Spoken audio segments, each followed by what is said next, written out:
Friday, March 6, 2009. History 1. This message is a response to questions posed by you, the readers of this site, plus a few of my own. As I have said before, these messages build on each other. For their full impact, read them in sequence beginning with September 2008. This is my 24th posting to Mark's Corner for 2009. I welcome back Bren-Ton of the Star System Andromeda, who will begin a new series of messages with a picture of Earth as his and our distant ancestors experienced it. 1 million years ago, Earth was a pristine paradise. Her waters were clear and pure, as was her atmosphere. Her land was vibrant and lush with grasslands and forests covering all. She supported a wide variety of plants and animals. All mammals, fish, birds, and insects commingled in harmony. All were vegetarian. There were no adverse bacteria, and no viruses or funguses. There were no seasons as the tilt of the planet was vertical. There was no moon. Earth volunteered to host an experiment in human evolution. 4 races, numbering about 10,000 in total, were brought from nearby star systems: black, yellow, white, and red. The idea behind this experiment was to blend these 4 races, meld them into a unique race, combining the best aspects of each, a race like no other in the universe. My ancestors contributed the red race. The humans from Sirius brought the black race. The white race from the Pleiadians volunteered to come. The yellow people from Aries agreed to be part of the experiment. All knew of the experiment, and all 4 willingly accepted the challenge of completing the goal of integration. The colonists who came to this planet from the 4 star systems were all volunteers. They came from planets in those star systems that were about as technologically advanced as was your civilization 200 years ago. They did not possess nor understand complex mechanisms. The sources of power they were familiar with were animals and wind. It was not unlike the time of your great age of exploration in the 14th century. So, these were not a primitive people. They had been transported by starcraft from their home planets. They knew of the larger picture, knew of greater technologies.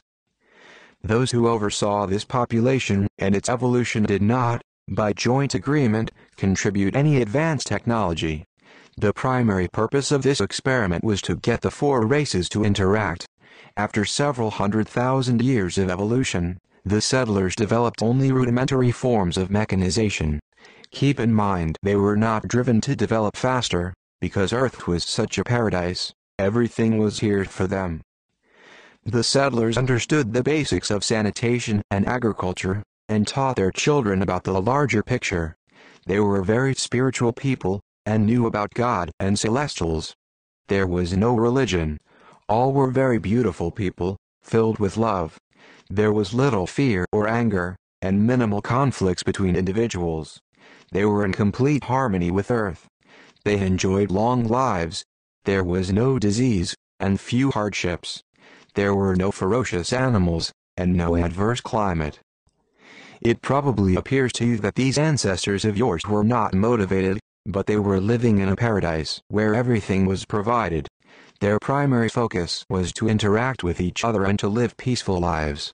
Due to the moderate climate, they built only basic structures.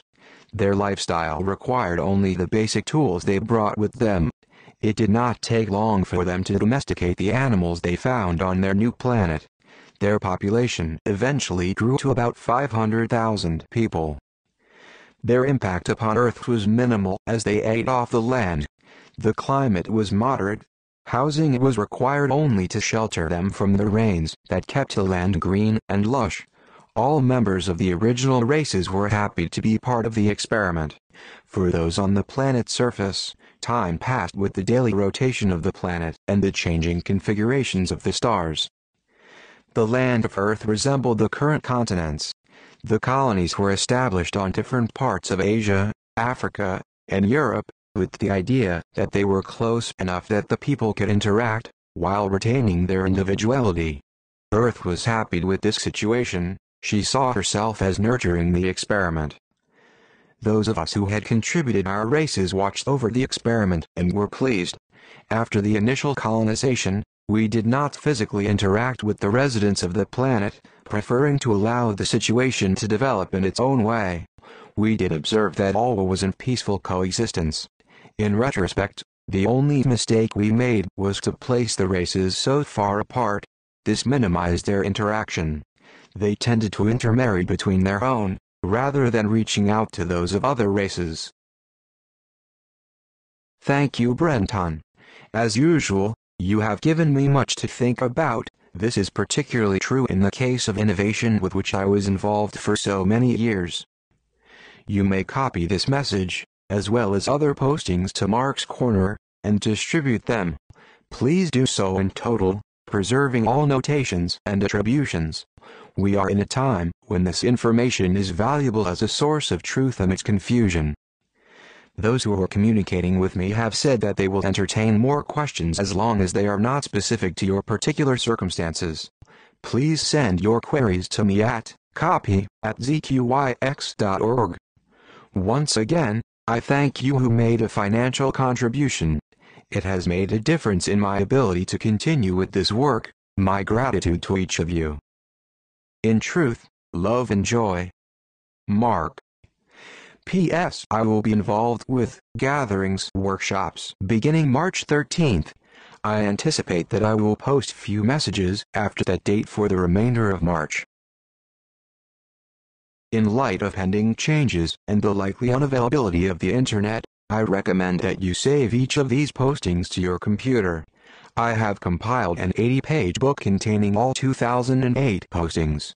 Send a check or money order for $15 to Paradigm Books, PO Box 270,156, Fort Collins, CO 80,527. A CD containing the 2008 messages is $6. These prices include postage within the U.S. for delivery outside the U.S. at $5 for shipping. I will make the 2009 messages available in this same way. Reminders. To purchase 1. Toward a Civilization of Light, or other books by Mark Kimmel, go to http://www.cosmicparadigm.com/about_1.html, or order it from your favorite bookseller. To become part of the Cosmic Paradigm Network, go to the index page of this site, scroll to the bottom, and join. Labels. Bren-Ton, Earth History.